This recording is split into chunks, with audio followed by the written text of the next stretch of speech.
You've ever heard of a place so secure, so isolated, that escape was considered impossible?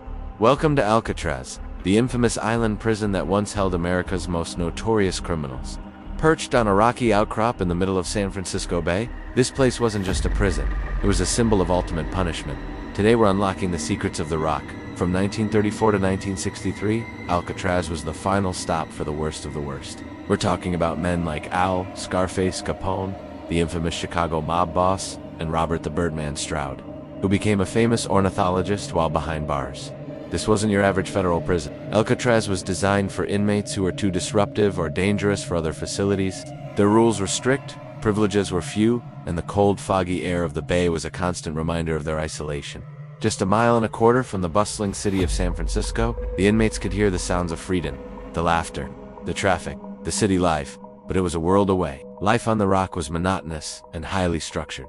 A typical day started with a 6:30 a.m. wake-up call, followed by breakfast and work assignments in the laundry, kitchen, or various workshops. Silence was enforced during meals and much of the day. The cell blocks, named A, B, C, and D, were the heart of the prison. Most inmates were housed in B and C blocks. D block, also known as the Hole, was for solitary confinement. Inmates sent there were kept in total darkness, with minimal food and no human contact. It was the ultimate punishment within the ultimate prison, designed to break even the toughest spirits. So, was escape truly impossible? Officially, no one ever successfully escaped and survived, but that didn't stop people from trying. Over its 29 years of operation, there were 14 separate escape attempts involving 36 men. Most were caught, some were shot, and others drowned in the bay's treacherous currents. The most famous attempt was in June 1962 by Frank Morris and the brothers John and Clarence Anglin. They brilliantly crafted dummy heads from soap, toilet paper, and real human hair to fool the guards during night checks. Then, they squeezed through vents they had painstakingly widened in their cells, climbed to the roof, and disappeared into the night on a raft made from raincoats. Did they make it? That's the million-dollar question. The FBI concluded they likely drowned, but no bodies were ever definitively recovered. Some believe they successfully reached land and vanished, living out their lives as free men. This enduring mystery has fueled countless books, documentaries, and movies, turning the trio into legends. It adds a layer of mystique to Alcatraz that still captivates us today. By 1963, the prison was crumbling.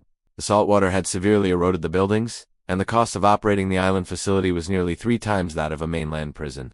It was simply too expensive to maintain. On March 21, 1963, the last inmates were transferred off the island, and Alcatraz closed its doors for good. Today, it's a popular national park, attracting over 1 million visitors a year who come to walk the chilling cell blocks and hear the echoes of its dark past. Alcatraz remains a fascinating piece of American history, a place where justice was absolute and freedom was just a tantalizing, unreachable dream across the water. What do you think happened to the 1962 escapees? Let me know your theories in the comments below. Thanks for watching, and if you enjoyed this journey into history, don't forget to like and subscribe for more. Imagine a place so imposing, so revolutionary, that it changed the very idea of a prison. A place where notorious criminals like Al Capone and Willie Sutton were held, not just to be punished, but to be reformed through a solitary reflection. Today, we are unlocking the gates of one of America's most famous and influential prisons, the Eastern State Penitentiary. Opened in 1829 just outside Philadelphia, Eastern State was unlike any prison the world had ever seen. Its design was radical, a wagon wheel layout with 7 cell blocks radiating from a central hub. This wasn't just for efficiency. It was part of a grand social experiment. The theory, known as the Pennsylvania system, was that solitary confinement and labor would lead inmates to penitence, hence the name penitentiary. Each prisoner lived, ate, and worked alone in their cell. They had their own small exercise yard, and when they were moved, a hood was placed over their head so they couldn't see other inmates or be recognized. The only human contact was with guards and occasionally a chaplain. The only book they were allowed was the Bible. The goal was to create an environment free from the corrupting influences of other criminals, forcing them to confront their own actions and find remorse. Think about that for a second. Complete isolation. The silence was said to be deafening, broken only by the sounds of a flushing toilet or a distant cough. This new system was so famous that visitors came from all over the world to see it, including Charles Dickens. He visited in 1842 and was horrified. He wrote that the solitary system was a slow and daily tampering with the mysteries of the brain, believing it to be a form of mental torture far worse than any physical punishment. And he wasn't wrong. The psychological toll on inmates was immense, with many suffering from mental breakdowns. Despite the controversy, Eastern State's design was copied by over 300 prisons worldwide. It operated for 142 years. And over time, the strict solitary system was abandoned due to overcrowding. The prison became more like a traditional one, with inmates sharing cells and working together. One of its most famous inmates was the legendary Chicago gangster Scarface, Al Capone. He spent 8 months here in 1929 on a concealed weapon charge. But his cell wasn't exactly like the others. It was famously lavish, with fine furniture, oriental rugs, oil paintings, and a radio. It was a far cry from the penitent isolation the prison's founders had envisioned. Another famous inmate was Slick Willie Sutton, a notorious bank robber who managed to escape in 1945 with 11 other inmates by digging a tunnel. He was caught just minutes later. By the 1960s, the aging prison was falling apart. The plumbing was ancient, the walls were crumbling, and it was incredibly expensive to maintain. In 1971, Eastern State Penitentiary closed its doors for good. The prisoners were transferred, and the massive fortress was left abandoned. For 2 decades, nature took over. Trees grew through the cell blocks, and the paint peeled away, creating the hauntingly beautiful ruins we see today. It became a magnet for urban explorers and photographers, a ghost of a prison frozen in time. Fortunately, it was saved from demolition, and in 1994, it reopened, but this time as a museum and a National Historic Landmark. Today, you can walk through the crumbling cell blocks, see Al Capone's restored cell, and learn about the lives of the men and women who were confined within these walls. The audio tour, narrated by actor Steve Buscemi, includes the real voices of former guards and inmates, bringing the history to life. The site is preserved in a state of stabilized ruin, meaning they don't fix everything. They let the peeling paint and crumbling stone tell their own story, creating an atmosphere that is both eerie and incredibly moving. It's a powerful reminder of a well-intentioned, but ultimately flawed experiment in criminal justice. From a revolutionary model of reform to a haunted, abandoned ruin, and now to a captivating museum, the story of Eastern State Penitentiary is a fascinating chapter in American history. It challenges us to think about the purpose of prisons and the human cost of isolation. If you're ever in Philadelphia, this is one stop you absolutely have to make.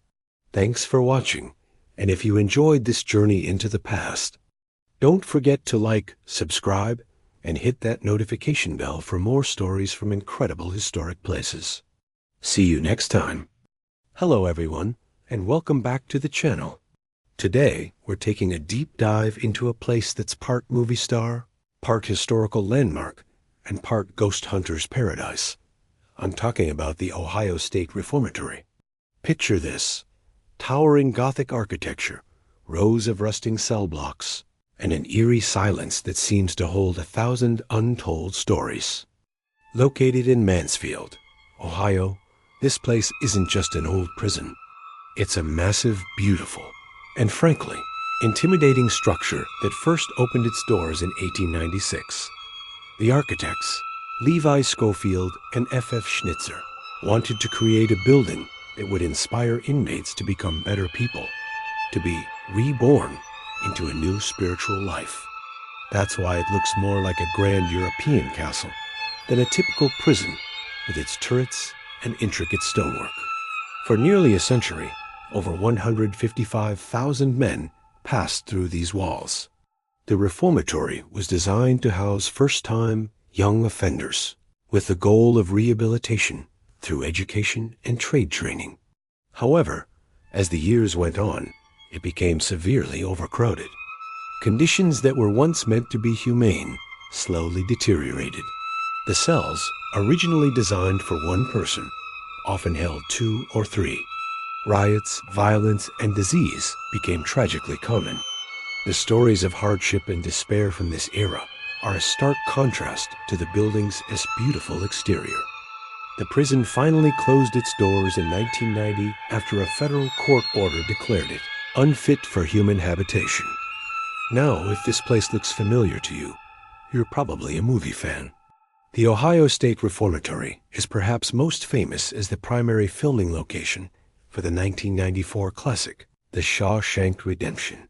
That's right. This is where Andy Dufresne crawled to freedom. You can walk through the warden's office, see Brooks' halfway house room, and even peer into the tunnel Andy dug. It is an incredible experience for any film buff to stand in the exact spots where cinematic history was made. The prison's unique look has also attracted other productions, making it a star in its own right. But the Reformatory's story doesn't end with Hollywood. After it closed, a group of dedicated local preservationists fought to save it from the wrecking ball. They formed the Mansfield Reformatory Preservation Society, and thanks to their efforts, this architectural gem is still standing today. They now operate the facility, offering historical tours that let you explore the cell blocks, the chapel, the infirmary, and the cavernous East Cell Block, the largest freestanding steel cell block in the world. It's a 6-tier structure that just takes your breath away. And for those of you who love a good ghost story, the Ohio State Reformatory is legendary. It's widely considered one of the most haunted places in the United States. With its long history of tragedy and suffering, it's no surprise that countless visitors and paranormal investigators have reported strange experiences. People talk about hearing disembodied voices echoing in the cell blocks, seeing shadowy figures darting down corridors, and feeling sudden, unexplained cold spots. Ghost hunts and overnight stays are incredibly popular here, drawing thrill seekers from all over the world, hoping to connect with the spirits that are said to linger. Whether you're a skeptic or a believer, the atmosphere inside these walls is undeniably intense. So, what is the Ohio State Reformatory? It's a complex and fascinating place. It's a work of art, a piece of movie magic, a monument to a difficult past, and a hotspot for the supernatural. It's a place that teaches us about history, architecture, and the human spirit's ability to endure. If you ever find yourself in Ohio, I highly recommend a visit. It's an experience you will not forget. Thanks so much for joining me on this virtual tour today. If you enjoyed this video, please give it a thumbs up and don't forget to subscribe for more deep dives into incredible locations. Let me know in the comments if you've ever been to the Reformatory, or if you dare to spend a night there. Until next time, stay curious. Hey everyone, and welcome back to the channel. Today, we're retaking a trip back in time to explore one of America's most infamous and iconic prisons, Joliet. You might recognize this formidable limestone fortress from the classic film, The Blues Brothers, where Jake Blues gets released right from its front gates. But the real story of this place is even more dramatic and captivating than anything Hollywood could dream up. Joliet Correctional Center, originally known as Illinois State Penitentiary, opened its gates way back in 1858. Imagine this. It was built before the Civil War even started, constructed by the very prisoners who would be locked inside its walls. The architect, William Boynton, also designed the famous Chicago Water Tower. He envisioned a modern prison, a symbol of order and control. Its castle-like Gothic architecture, with its towering turrets and imposing walls, was designed to intimidate, to be a visible warning to anyone who dared to break the law. For over 140 years, it housed some of the country's most notorious criminals. Life inside Joliet was anything but easy. In its early days, the cells were tiny, just 4 by 7 feet, with no plumbing and no electricity. Inmates slept on straw mattresses and used buckets as toilets. Overcrowding was a constant problem, and conditions were often brutal. The prison saw its fair share of riots, escape attempts, and violence. Famous names like Leopold and Loeb, the notorious thrill killers of the 1920s, and James Earl Ray, the man convicted of assassinating Martin Luther King Jr., all spent time within these walls. Each cell, each hallway, holds 1,000 untold stories of despair, survival, and the harsh realities of the American penal system. But Joliet wasn't just a place of punishment. It was also a place of work.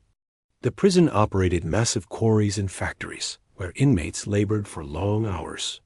This system, known as convict leasing, was a source of cheap labor for the state, but it was also incredibly exploitative and dangerous for the prisoners. Over the decades, reform slowly came, but the prison's reputation for being tough and unforgiving never really faded. By the late 20th century, the aging facility was falling apart. It was outdated, expensive to maintain, and struggling to meet modern standards. In 2002, after 144 years of continuous operation, the state of Illinois finally closed the doors of Joliet Correctional Center for good. The last of the inmates were transferred, and the massive prison fell silent, left to decay. For years, it was an abandoned ruin, a target for vandals, and a magnet for ghost hunters drawn to its dark history. But the story doesn't end there. In recent years, a massive preservation effort has brought Joliet back from the brink. The prison has been reopened, not for inmates, but for visitors like you and me. The Joliet Area Historical Museum now runs tours, allowing people to walk the same cell blocks and yards that once held thousands of prisoners. It's a chilling and fascinating experience to stand inside a real cell, to see the peeling paint and the messages scratched into the walls, and to feel the immense weight of history that surrounds you. It's a powerful reminder of a complex and often dark chapter of our past. So, if you're ever near Chicago and looking for a truly unique and unforgettable historical experience, a visit to the old Joliet Prison is a must. It's more than just a movie set. It's a living monument to over a century of crime, punishment, and the enduring human spirit. Thanks for watching, everyone. If you enjoyed this dive into history, make sure to hit that like button, subscribe to the channel, and ring the bell so you don't miss our next adventure. See you in the next video. Step right up, history buffs and ghost hunters, because today we're unlocking the gates to one of America's most infamous prisons, the Missouri State Penitentiary. Before Alcatraz even existed, this place was already earning its chilling nickname, the bloodiest 47 acres in America. Opened way back in 1836, it operated for an astonishing 168 years, making it one of the longest-running prisons in the United States. Think about that for a second. Its walls have seen everything from the Civil War era to the dawn of the 21st century. From the very beginning, this was not a place for the faint of heart. It was built to hold the state's most hardened criminals, and life inside was brutal. Overcrowding was a constant problem. But the penitentiary wasn't just known for its riots. It housed some truly infamous figures. There was James Earl Ray, the man convicted of assassinating Martin Luther King Jr. He actually escaped from this very prison in 1967, just a year before the assassination, by hiding in a bread truck. Then there was Pretty Boy Floyd, the notorious bank robber. Though he was never imprisoned here for long, his brief stay added another layer to the prison's legend. And we can't forget Sonny Liston, a future heavyweight boxing champion of the world. He actually learned to box while serving time here for armed robbery. The warden at the time saw his potential and encouraged him, and the rest, as they say, is boxing history. After more than a century and a half of operation, the Missouri State Penitentiary finally closed its doors in 2004. The old, crumbling infrastructure was deemed unfit for modern corrections. But just because the inmates left doesn't mean the stories did. In fact, that's when a new chapter began. Today, The abandoned cell blocks and eerie gas chamber are a hotbed for paranormal investigators and thrill seekers. People who take the tours report all sorts of strange occurrences. Disembodied voices echoing in the halls, cell doors slamming shut on their own, and shadowy figures darting just out of sight. Some even claim to feel cold spots or the unnerving sensation of being watched. The most active areas are said to be the gas chamber, where 40 inmates met their end, and Housing Unit 1, also known as a hall, the oldest and most brutal part of the prison. Whether you believe in ghosts or not, there's no denying the heavy atmosphere that hangs over this place. The sheer weight of history, the stories of suffering, escape, and violence are soaked into the very stone of its walls. It's a place that tells a powerful story about justice, punishment, and the human spirit's ability to endure even in the bleakest of circumstances. Today, you can take a history or paranormal tour and walk the same halls as infamous criminals and desperate souls, feeling the chilling echo of the past for yourself. It's a raw, unfiltered look into a piece of American history that's as fascinating as it is terrifying. What do you think? Would you be brave enough to spend a night inside the bloodiest 47 acres in America? Let me know in the comments below. Thanks so much for watching. If you enjoyed this dive into dark history, don't forget to hit that like button and subscribe for more incredible stories. See you next time.